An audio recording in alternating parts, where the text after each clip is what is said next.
We are fortunate to be joined by three of Bonterra's best. So thank you all for being here today. Super lucky to have this panel of folks. First and foremost, we have Lauren McCarthy here, who is our Vice President of Product Management for Strategic Philanthropy at Bonterra. Also joined by Kimberly O'Donnell, our Chief Fundraising Officer at Bonterra, and then Anne Tremblay, who is the Director of CSR Program Strategy and Content at Bonterra. So really excited for these three to join us. Really unique perspectives from all of them to share some of this messaging. So I will take my back seat because you're here to hear from them, and I will let y'all take it away. So appreciate everyone being here and enjoy. All right, thanks everyone. I am going to share this presentation and pop it in. Thanks everyone for joining. I saw a few people joining from Massachusetts. I am in central Massachusetts looking at some nice gray fog right now. So it's a dreary day, but getting warmer at least. So as Amanda introduced us, I'm Lauren McCarthy. I lead the product team for strategic philanthropy at Bonterra. That means that I oversee and have responsibility for our cyber grants product. So these are all for sort of corporate funders, cyber grants, WeSpire, and then Front Door, which those of you who are nonprofits may have some familiarity with, as that is our nonprofit portal for connecting to funding opportunities and to our corporate customers. So that is my role here at Bonterra. I am first going to kick us off and just sort of talk a little bit about some of the dynamics we're seeing in the social good and the nonprofit space today. Then we'll get into a discussion about building trust and building partnership. And then Kimberly and Anne are going to take us through some specific examples of really wonderful partnership opportunities between funders and nonprofit organizations, and hopefully give everyone some things they can take home with. We have attendees who are a mix of funders and nonprofits. So hopefully there's something for everybody on this call. That's our plan. All right, so first let's talk about the social good ecosystem and some of our challenges. So total giving in the US is about $620 billion a year. This is from Giving USA. And while this is a really sort of big number, it includes sort of monetary giving and the economic value of volunteer hours. But while it's a big number, it pales in comparison to the investment that's required to address humanity's most important problems, all the things that many of you on this call are dealing with day in and day out in our local communities. And this number isn't really growing fast enough, right? We need about $5.5 trillion of investment to address sort of some of our biggest issues in climate change and world hunger and in child poverty just in the United States. So we have a long way to go. And when you look at giving in the United States, it's been pretty much stuck at about 2.5% of GDP for the last, 40 or so years. It's not really moving. We've gotten wealthier as a country. We've had more resources, but that number has been pretty stuck. So we've been looking into this, if I can advance my slide. If you think about it, so there's all this need that we have in the world. Why is giving not going up? Well, we're seeing also individual giving participation has declined, volunteerism has declined, donor retention is declining. On the corporate side, it's not on here. We're seeing, corporate and foundation giving is pretty flat, maybe some small increases, but not the pace that, we would hope or expect to see here. So we really wanted to understand at Bonterra, why is this happening and what can we do about it? But really wanted to dig into sort of what is the why behind some of this and what are some of the challenges. So Kimberly can maybe chime in with some thoughts here. I will. Hi, everyone. It's great to see some familiar names on here. I'm coming to you from the Virginia side of the Washington, D.C. area. I'm our voice of the nonprofits today. And as we think about why it is really hard for social good organizations to scale their impact, we have to think about what is going on the flip side, right? Like with giving and volunteering and all of that. But we're also seeing an increase in demand for services, 68%. This is a Forbes report, the 2023 State of the Nonprofit Sector report that came out. And while that is happening, 50% of organizations are struggling to deliver their services because they just don't have enough resources. We know that nearly half of nonprofits have fewer than 6 months of financial reserves. We also know that 30% of nonprofits fail to exist after 10 years. And so there's a lot of challenges that we are seeing that have historically been there that are increasing. And now, as we really dive into some of the reasons, the Forbes report, comes out to say that 43% really struggle with their operating costs, with having the staff capacity, because there's so much staff turnover. There's a lack of general resources. And oh, guess what? We struggle with trying to figure out how to measure our impact, the true impact that we are making, the outcomes that we want to make. And that also rolls back into how we report to funders on our progress. And so as we think about that, if you go to the next slide, really at the center of all of this is a real struggle with trust. It's the secret, and it's also at the center of the social good ecosystem. As donors consider why they want to give, one is that they trust the organization. Two, they have a strong relationship with them. It's easy, that the mission is important to them, but trust is number one. And then if you look at this Trust in Civil Society survey from 2022, you can see even more impactful data here. 81% say, hey, I need to know a great deal about an organization before I choose to support it. Now, today we have nonprofits and we have corporate funders, and probably some community foundations also on this call. I want all of you to close your eyes for a second and just think about that. If you had that statement, I need to know a great deal about an organization before I choose to support it. Are you shaking your head going, yeah, that's true? Well, what does a great deal mean? Does it mean deep impact? Does it mean extensive reporting? Does it mean that I need to know where that dollar goes from the start of the gift to the very end of its use? What does that look like? Because that is what trust is all about. And so nonprofits really need to, and this 78% say nonprofits need to earn my trust before I support them. And is that the case? And is that what you organizations are really seeing from the donors that you're working with and the strategies that you're employing to really maintain strong levels of trust all the way from the individual donor up to your most important strategic partnerships that you have? So if we go on to the next slide, Lauren, you're going to talk about how we're stuck in this vicious cycle of declining trust. Yes. And I think thanks, Kimberly. I think a lot of what you just spoke about, we see here is what is leading to this lack of trust and some of this, challenge that we're facing in our industry. And it really kind of goes back and is driven by these two questions, which is where and how should I give my time? So kind of the choice that is put in front of funders and supporters and donors. And then what happens to the resources I give? Again, trust. How can I trust that the money I am giving is going to actual material impact in my community or to a cause that I'm passionate about? And we see sort of four main themes that emerge here. And we're going to talk a lot about these. They kind of echo to the 2 slides ago what Kimberly was talking about, which is thinking about overhead costs and resources and how, sometimes there's this feeling of, I can't trust this organization because they're spending a lot on overhead. Well, I think there's a lot of reading and discussion about how sometimes those metrics are deceiving, but they're out there. What is the impact? Again, I want to know what my funding and what my dollars are going to. How can I understand what impact is being met in the community? I also want to know, I want to feel good about what I'm doing as a supporter or a funder. Low visibility. Who's out there as an organization that is doing work that I'm passionate about and think is really important to me? So how do I know what's going on in the nonprofit space? And then a key thing, which we're going to talk a lot about today and is sort of critical for trust overall, is relationships, right? It's these transient, almost transactional relationships. I'm going to give you a one-time grant. I'm going to give you $1. It's a very disjointed, impersonal experience. You're never going to, we all know, right? Real relationships and trust go hand in hand. If everything is truly just sort of single transactional, you're never going to build that relationship and never going to build that trust. And it's going to be harder to overcome it. So what does that mean? It's all doom and gloom. It's not. When we think about Bonterra and even the conversation we're going to have over the next 30 minutes or so, is that we're here to help build a foundation of trust to power sort of this overall social good ecosystem. And we really do that by focusing on sort of these 4 value areas that are triggers for declining trust.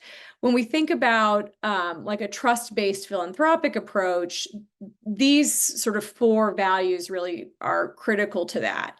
1, how do we form lasting relationships? And we're going to talk about that in terms of what are some tactics both funders and nonprofits can take to really help form those relationships, create repeat experiences, but also have sustainable funding sources. I mean, that's really what it comes down to. Also, when we think about things like efficiency and automation, there's tooling, yes, around that, but are there other tactics we can think about to drive more efficiency, both from a funding perspective and also from a nonprofit perspective? Impact, again, we talk about impact. I joke I'm going to get a tattoo that just says impact because we talk about it so much. Clear, measurable results, but like what results and what impact is meaningful and sort of meets the moment and the need that either a funder or supporter or donor is looking for, because you can measure impact all day long, but how much time and effort is it worth to do that? We'll talk a little bit about that. And then the visibility, right? How do we know, how do nonprofits sort of make themselves more visible so we can, nonprofits of all size, right? So we can democratize the funding and giving process so that, smaller nonprofits that may not have a huge budget or marketing resources can compete and attract funding the same way a large sort of federated nonprofit might be able to. But all of these, we want to think about how can we pull these different levers to build relationships, to have more sustainable relationships, and to increase funding overall and sort of, again, drive up sort of giving and address some of the shortfalls we're seeing in overall philanthropic giving across the United States. So what does that mean in terms of building trust-based philanthropy? So we'll get into a little bit. In case the folks on the phone aren't familiar with the terminology of trust-based philanthropy, I've kind of put just a little definition here. I'm not going to read it out loud, but I think this is a movement that we have seen gain a lot of attention and popularity in some aspects since 2020, right? Everything changed in 2020 in terms of how do we adapt to a COVID world, a post-pandemic world. We had George Floyd. There was a whole new focus on social justice and how do we support different types of organizations? How do we kind of create more equitable giving opportunities in our societies and our communities? This is really where trust-based philanthropy started to rise. And really, it's an approach that really aims to rebalance that power and decision-making between donors, between nonprofits, between funders, between communities. And it's really formed on partnership that acknowledges, hey, we each have unique strengths. We each have unique opportunities. How can we work together to solve specific problems within our communities? And how can we hold ourselves mutually accountable for making that impact and solving those problems, right? And how do we kind of address some systemic opportunities to, again, democratize how we fund and how we make impact. And I think when you think about nonprofits and funders overall, like we all have the same goals from the funding side and the nonprofit side. I think how we go about those can often be different tactics, right? So we'll talk a little bit about how we transform those, but efficiency, we talked about in the sort of opening session, the tenets of trust, and this emphasis on efficient resourcing and operations. No one wants to spend all of their time filling out a grant application, or on the funder side, managing grant applications, weeding through them, managing the workflows. Everybody wants to sort of be more focused on delivering to their mission or delivering to their programs and actually like out there in the communities. So how can we be more efficient in this process? The second is transparency. And I think this goes with efficiency, being very clear about expectations. If you're a funder, what are the kind of organizations you're looking to fund? Which are the ones that you will not fund for whatever reason? And being clear about that so no one is spending unnecessary time trying to secure funding that it's just not going to happen, right? So how can we move more from there? And on the flip side, nonprofits, how can you be very clear and transparent around what is the work you are doing? What is sort of the mission statement? What is the impact? I'll get to that in a second. So that it's easier, I think, for funders and nonprofits to find those really fantastic partnerships and mutually beneficial relationships that we're all looking for. Getting over to impact, again, my favorite word.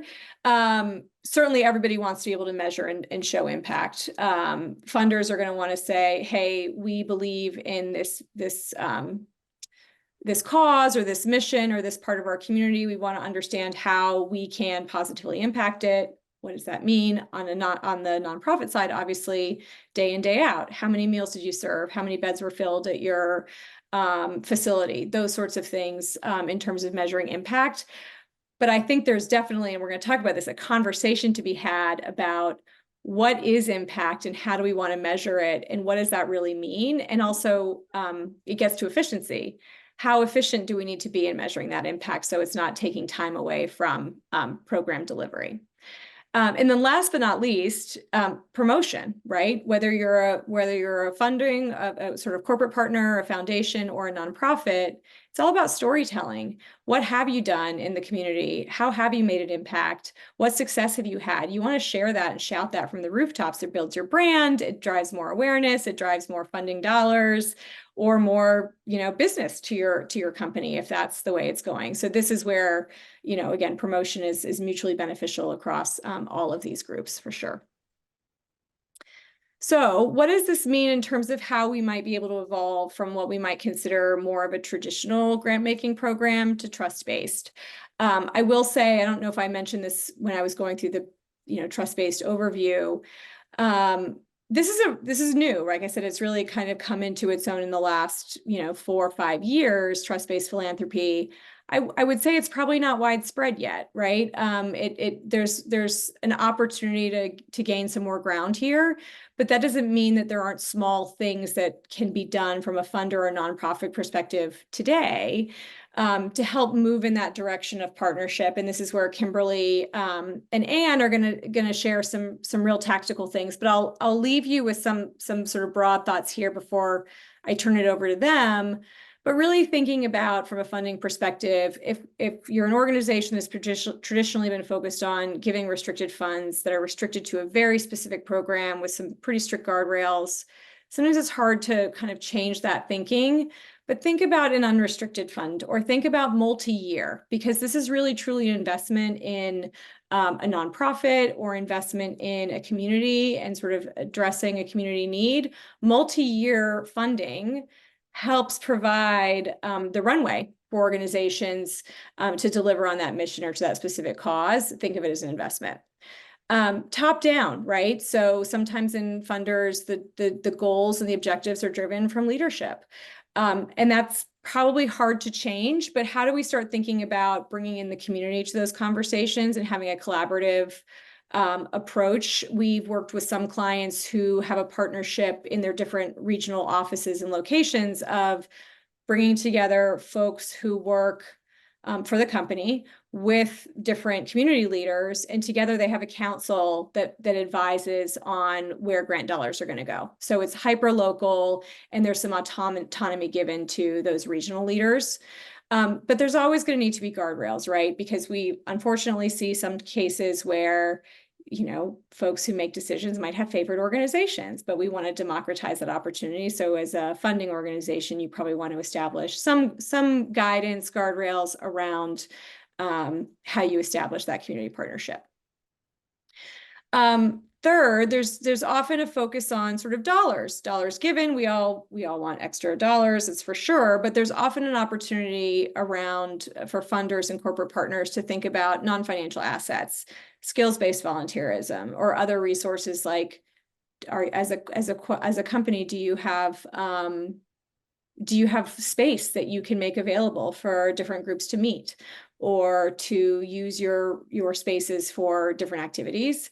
And then also, I kind of mentioned this earlier, think about how you're looking at those sort of 990 raw financial metrics and how that influences your decision, and question it, right? Because there's often a lot that goes on behind those numbers that we miss out. So really starting to understand and forming these relationships will help you understand where maybe those numbers don't really reflect what's really going on in an organization. Last but not least, I think reporting and impact measurement. This is an area that can be onerous on both sides of the equation for both funders and for grant recipients. Anne's going to share something that she experienced with a customer of hers. I think is a fantastic story around collaboration, around what's the most effective and efficient way to measure impact, what's feasible and realistic for your nonprofit, what's feasible and realistic for your organization. You know, we work with a lot of highly regulated companies. They have compliance needs around reporting. You can't escape that, but I think the goal is how do we sort of, again, work together and form a partnership around that. That's the other word you're going to hear me say besides impact is partnership. So just some initial thoughts to think about. And I think, you know, Kimberly and others will, and Anne will chime in on this. But before we turn it over to them, I would love to leave those of you who are funders on the call with a quick poll, which is, are there any trust-based approaches you are taking today? We'd love to know what you're doing.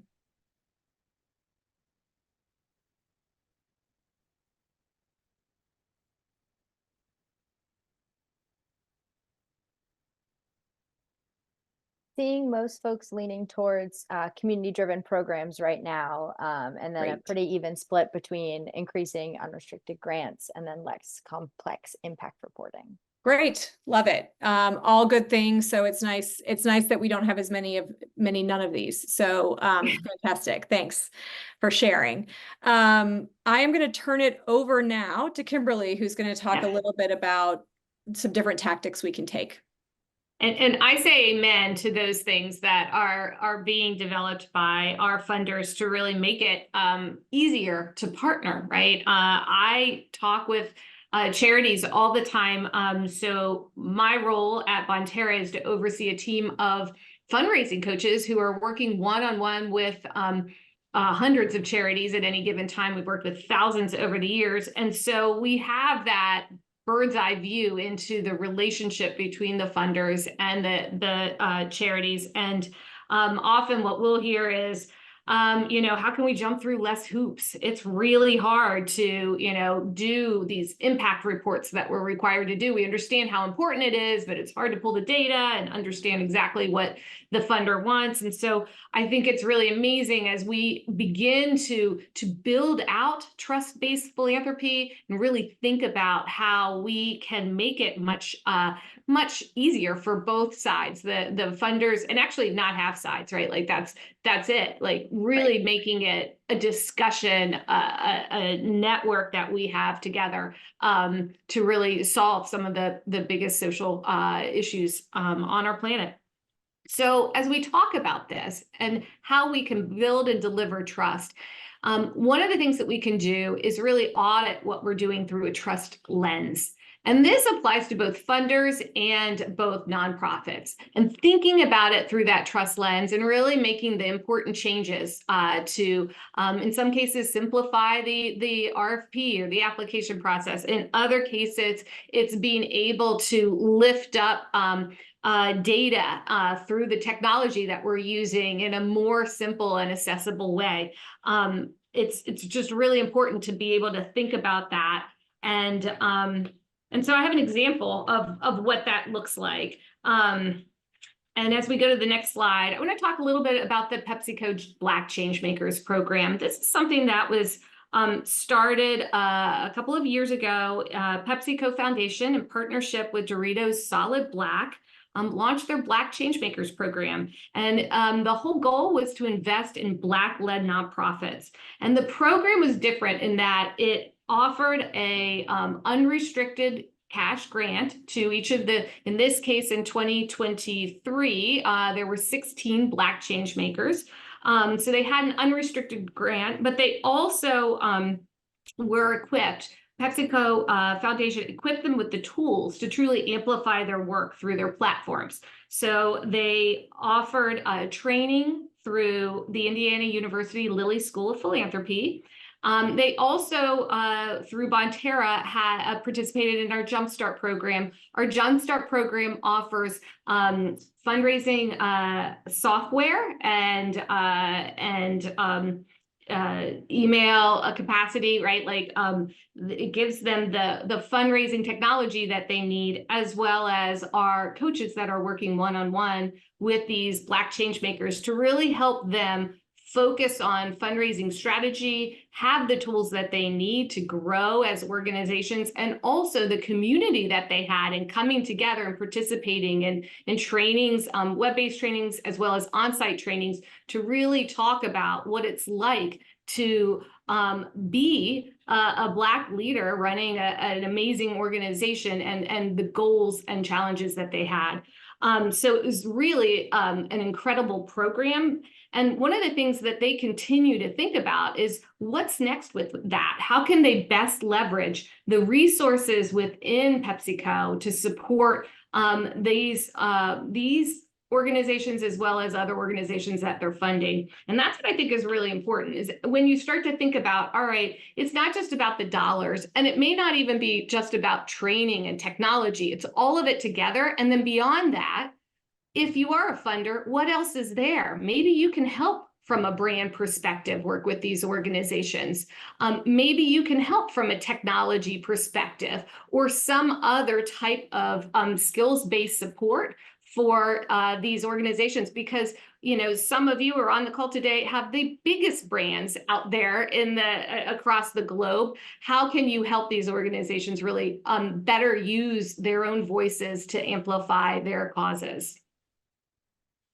So if we can go on to the next slide, let's also talk a little bit about how we ask for how nonprofits are asking for funding. In many cases, and this comes back to that Forvis study. So if you see in the center, remember when the organizations were talking about what they were struggling with, operating costs, capacity, all of that. In many cases, and I see this time and time again, lots of organizations go out when they are soliciting funds and grants, and they make it sound like it's a complete and utter crisis. And so they're asking for gifts that are crisis driven. And what that does is it really focuses on the need of today rather than the investment that an organization, a company, a foundation, or an individual can make long-term on that charity. In many cases, they're not asking for long-term gifts, multi-year gifts, right? They're just asking for that one gift, that one bit of support, that one grant.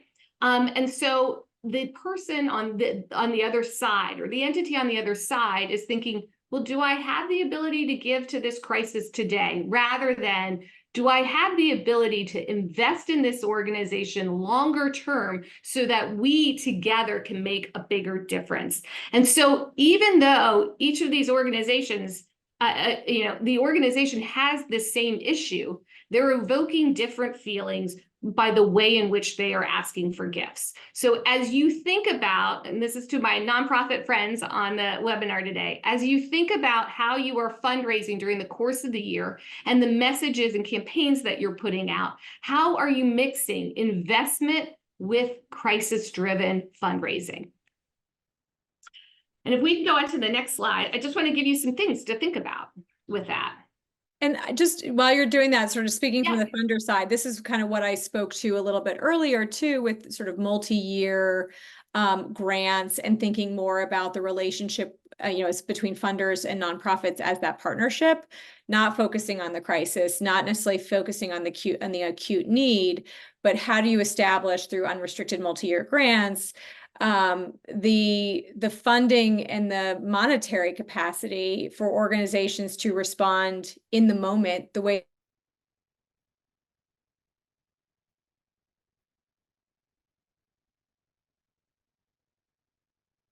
it's like Did we lose Lauren? Yeah, we might have lost Lauren for a minute. Kimberly, I don't know if you want to try to talk through some of those examples while we wait for Lauren to come back. Maybe, and she's also advancing our slides, isn't she? Yeah. Hopefully she'll be back in a second. But yes, what Lauren is saying is how can we create multi-year grants and just other ways in which we can support these organizations so that it is the partnership that is longer term and more of an investment moving forward. Looks like Lauren is coming back to us. Hey. Hi, I don't know what happened. That's what happens when you're in the woods and it's raining. So I lost you at some point. Sorry, everyone. Let me pull the slides back up. No problem. And Anne, I don't know if you want to add anything really quick. Yeah, I mean, I think what Lauren touched on earlier is super important. Thinking about ways that funders can contribute to the mission of nonprofits beyond just simple money is a great way to build trust, and it's a great way to deepen a relationship and a partnership, which is Lauren's other key word and mine as well. Awesome. And Lauren, we see your prompt slides, not the You actual. want that one? How about now? No. We're in notes format now. Great. This is going well. All right, No let problem. me. I could also drive if you want. Let me just. Yeah, maybe just in case I cut out again. Sorry, everyone for the technical difficulty. We all love technology. This It is always- how it happens, It you know? always works before you present, and then when We've all been there. Yeah. no worries. Okay, I can pull it up. Why don't I do that? Awesome. Thank you. Thanks everyone for your patience. Absolutely. Let me just share my screen and pull up that slide. Sorry, I'm coming, everybody. We're getting to it. All right, so the next part of this is really talking about creating and showcasing your effort towards innovation. So one is auditing what you're doing, right? Thinking through that trust lens. The next part is how are you showcasing that you are really moving the ball forward with your cause as a nonprofit, or on the funder side, really, you know, moving the ball forward with the investment that you and your volunteers, your employees are making towards their very important causes, and the causes that you are collectively supporting. So if you've never seen this bell curve before, it's called the Rogers bell curve. And tech companies, marketing firms, they've been using this for years. It was created by Jeffrey Moore years and years ago. And what it does is it looks at the innovation life cycle for technology. And so you can see you've got innovators over here, you've got the early adopters, then you've got the early majority, late majority laggards. So as you think about how you adopt technology, where would you fall on this? And we're going to stop and we're going to take a poll really quick, because I'd love to hear where folks on the call today, on the webinar, think that they personally fall on the innovation curve. So as you adopt technology, any kind of new technology, it could be, you know, AI, right? It could be the latest and greatest, you know, cell phone out there, or, you know, whatever it is. How are you adopting it?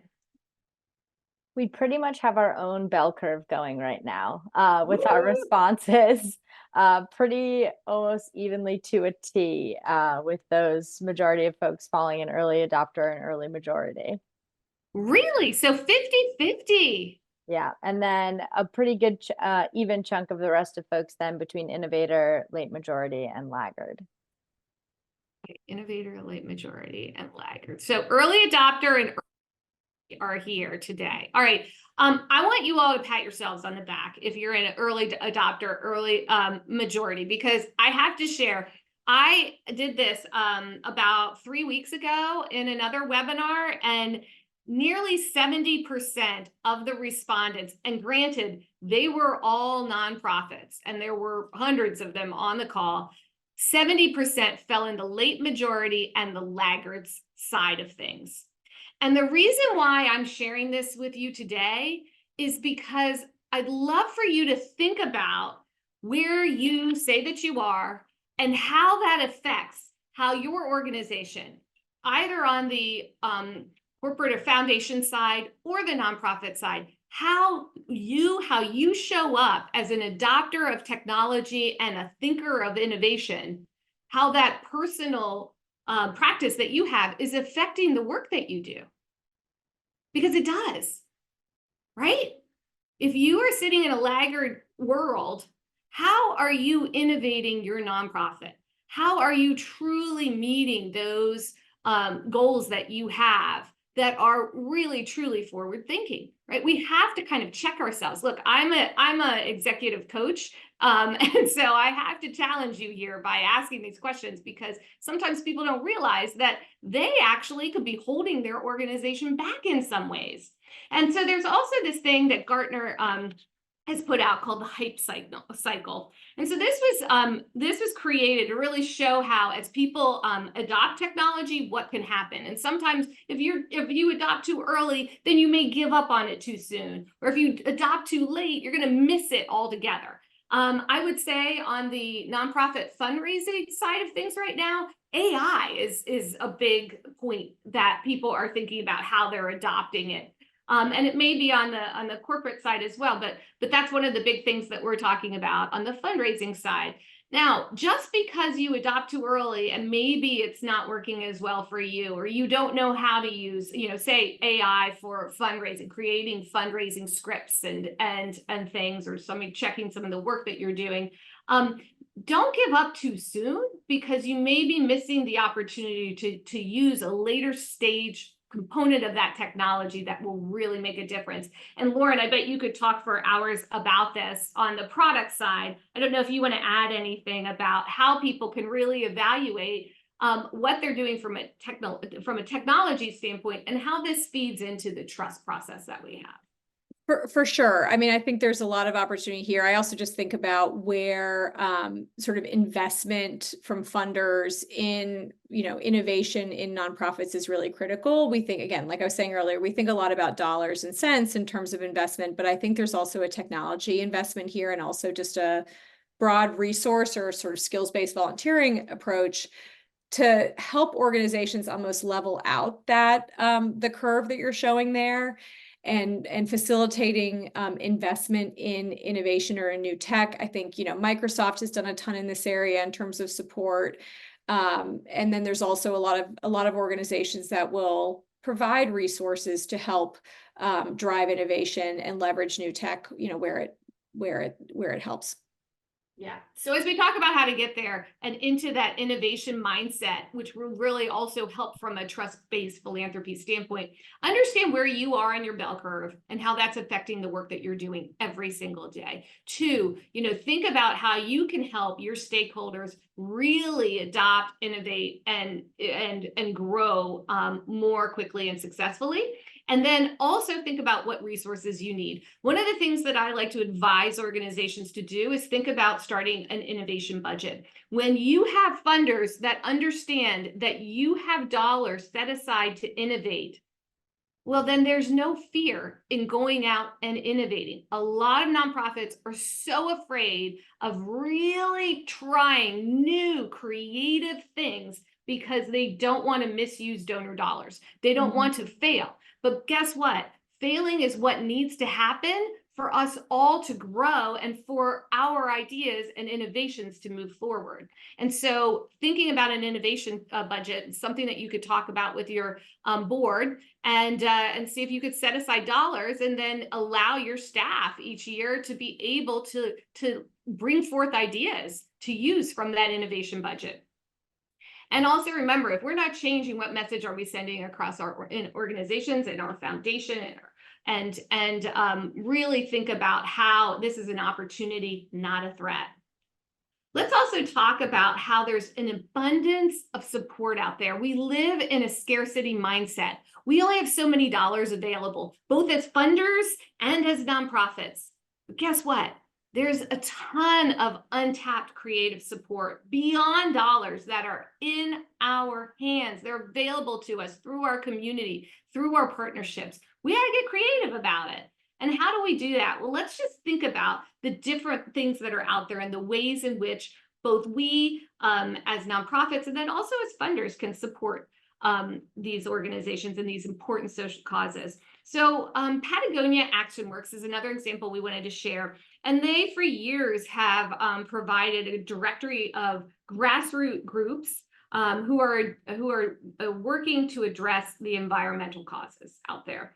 And they do this through support for events, advocacy work that they're doing, volunteering, and also, some financial donations.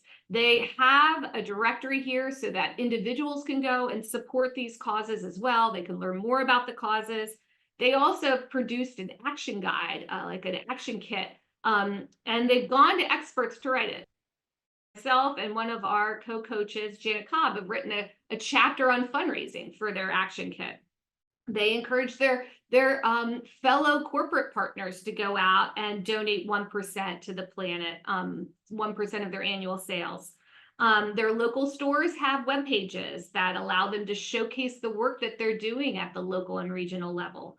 And then one of the other things that they're doing is they really want to understand what is working and what isn't working among the organizations that they're funding. And so they actually conduct anonymous grantee, they conduct anonymous grantee perception reports, surveys. So they do this in partnership with the Center for Effective Philanthropy. They go out and they survey their partners and their grantees, and they're able to have really valuable anonymous data to inform what they're doing, the approaches that they're taking through their grant making, and what capacity building truly is looking like.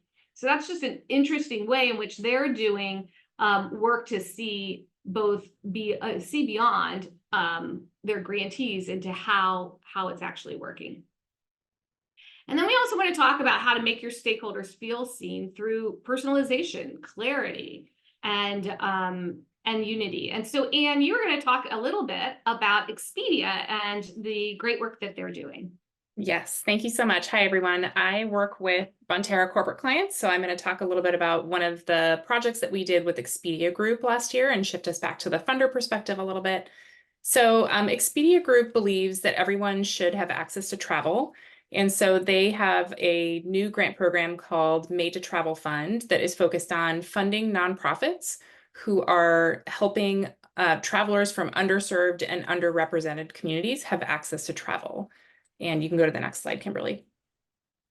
And so last year, we helped Expedia Group formalize this grant program according to trust-based philanthropy principles. So I wanted to talk a little bit about those and what we did. So the first thing we've talked a little bit about this is providing funding for unrestricted grants, meaning grants that are not tied to a specific program or a specific outcome or impact metric.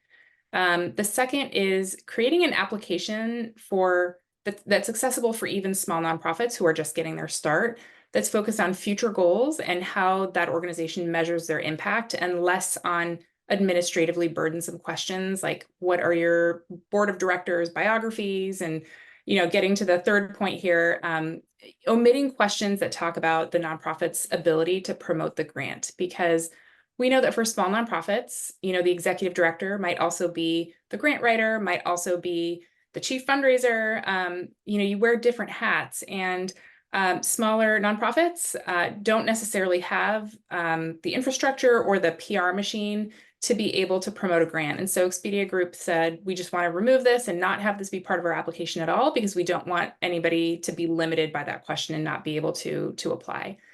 And then lastly, I'm going to talk about this a little bit more. We created a simple impact report in partnership with grantees. And Kimberly, you can go to the next slide. So as funders, it's important to be able to demonstrate impact. When you're donating money, you want to be able to storytell around that. You want to be able to tell a compelling story and also to report on that impact. And so Expedia Group is obviously focused on that, but also knew that they wanted to avoid an undue reporting burden on nonprofits and making it simple enough and accessible enough so that nonprofits wouldn't spend a ton of time on reporting, but there could still be a shared investment in demonstrating impact together. So we created a questionnaire that we had, potential metrics that we could use to tell that impact story. And we asked grantees, the first set of grantees who had received grants from Expedia, to say, I can provide this metric. I can provide this metric, but with significant difficulty, it's going to take resources for me to gather this information. I'm unable to provide this, or this is not a relevant metric for this grant. And so the results of this survey helped us determine a simple impact report that had questions that the majority of grantees could answer, and that helped Expedia be able to tell an impactful story without having that really administratively burdensome process for nonprofits. Second point here is, being really committed to maintaining an ongoing dialogue about the organization's goals, their need, and the impact. So really creating that partnership and that ongoing dialogue. And then third, operating with the understanding that as organizations grow and mature, thanks to funding, especially multi-year funding, there's going to be they're going to be able to provide more metrics. And so the impact reporting may change over time, and that's part of the partnership. All right, let's go to the next slide. So just a recap here. From a funder perspective, what you can do to help advance trust-based philanthropy with your grantees. The first is making the application accessible, like we talked about, and not creating unnecessary work for people who might not even qualify for your funding. So doing an eligibility quiz at the beginning of your application, just to ensure that people know truly this is a potential source of funding for me or not. The impact survey that we just talked about is a good avenue to help, to work in partnership with your grantees to create something that's accessible and that will help you tell a compelling story. Application accessibility, like we talked about, no questions that place an undue administrative burden. And then, continuing that partnership, engaging with your grantees, engaging with your stakeholders to make sure that you're building something together. And then, Kimberly, I'll turn it over to you for the next section here. Yep, sure. So as we talk about what nonprofits can be considering, one, it's your relationship with innovation and how that's affecting what your organization is doing and how you're working with your funders. Thinking about what true funder investment would look like to your organization, both present and future. How can it be improved? Really thinking about, all right, how am I showing impact? What metrics are needed? And how can I better understand the needs of my top, funders? As I talk with nonprofits, many of them have a handful, maybe 20 major funders. And so if that's the case, when was the last time you actually went to them with a series of questions and asked them about things that they're looking for so that you better understand what your combined major funders, and corporate funders are looking for? Another thing to consider is how trust-based philanthropy is in an early stage right now. So how can you help your funders really be more confident in the partnerships that they're starting and help them feel good about giving you unrestricted gifts, making reporting easy, right? Like what are you doing? How are you checking in and showing up to them and with them as you have this relationship? And then beyond dollars and traditional in-kind gifts, how else can these corporate partners support you? And how can you ask that of them? What new ideas are you bringing forward to them from a support standpoint so that they can be getting new ideas on how they can support a broader base of organizations or a deeper base of organizations? And then also, what does transparency look like in your organization? What else is possible there? What things are holding you back? In many cases, it can be a relationship with money that we as individually have, or that our organization has been steeped in. Well, we've always done it this way. We need to shake off that we've always done it that way and really begin to think anew and think creatively and have those deeper conversations about what is possible so that we can grow our giving, our support, our relationships, and really grow in trust. I know we're getting close to the end. I encourage people to drop in some questions because we are at that time. And we all, I can speak for, I think I can speak for Lauren, Ann, and myself. We know that there's a lot of work to do here. So we'd love to hear, any examples that you've had that you feel have really worked well. Lauren, do you want to add anything else as we wrap? No, I think, we covered it probably, few key points. I think on that investment piece, the true partnership, having a conversation, and really, I loved your sort of final point, Kimberly, around how, nonprofits can help their corporate partners come along this journey. Because I think we are in early stages. So how can some of these initial sort of experimental steps really grow into something that can kind of transform the funding space, ideally? Yeah. Jim has a great question here. He asks, how do you deal with the power dynamic between the funder and the nonprofit? At the end of the day, the nonprofit has little to no leverage over the funder. It's one thing to want multi-year funding, but if the funder is only giving one-year grants, the nonprofit has to take what it can get.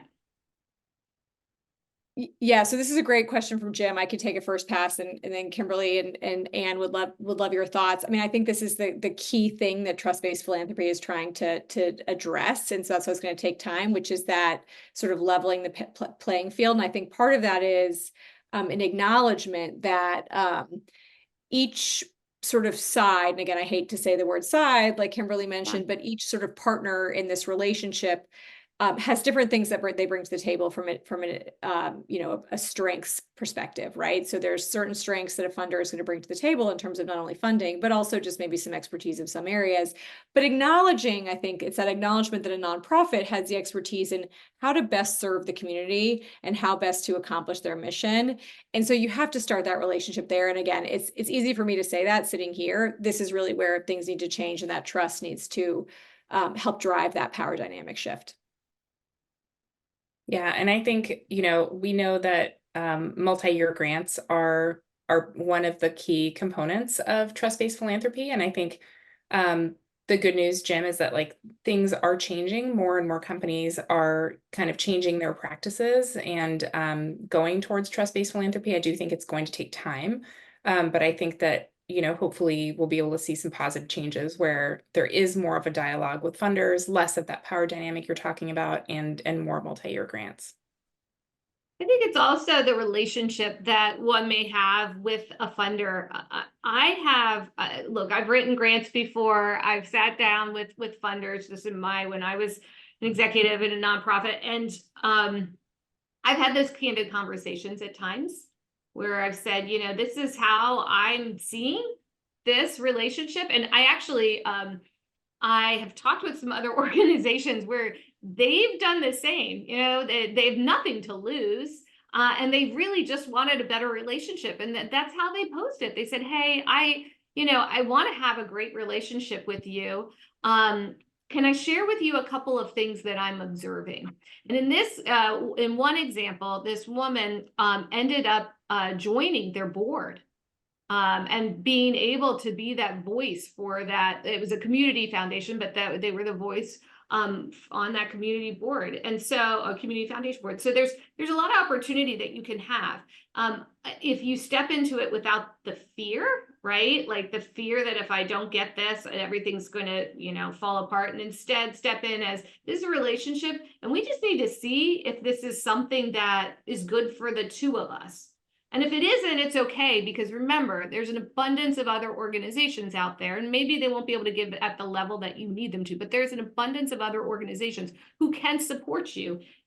You have to find them, and that's tricky. I get that, but there are tons of wonderful corporate foundations out there, community foundations, and other funders who want to support you. The question is, what is your messaging looking like? What are you asking for? How is it really connecting with the work that they want to accomplish? Are you listening to what they want to do with their funds?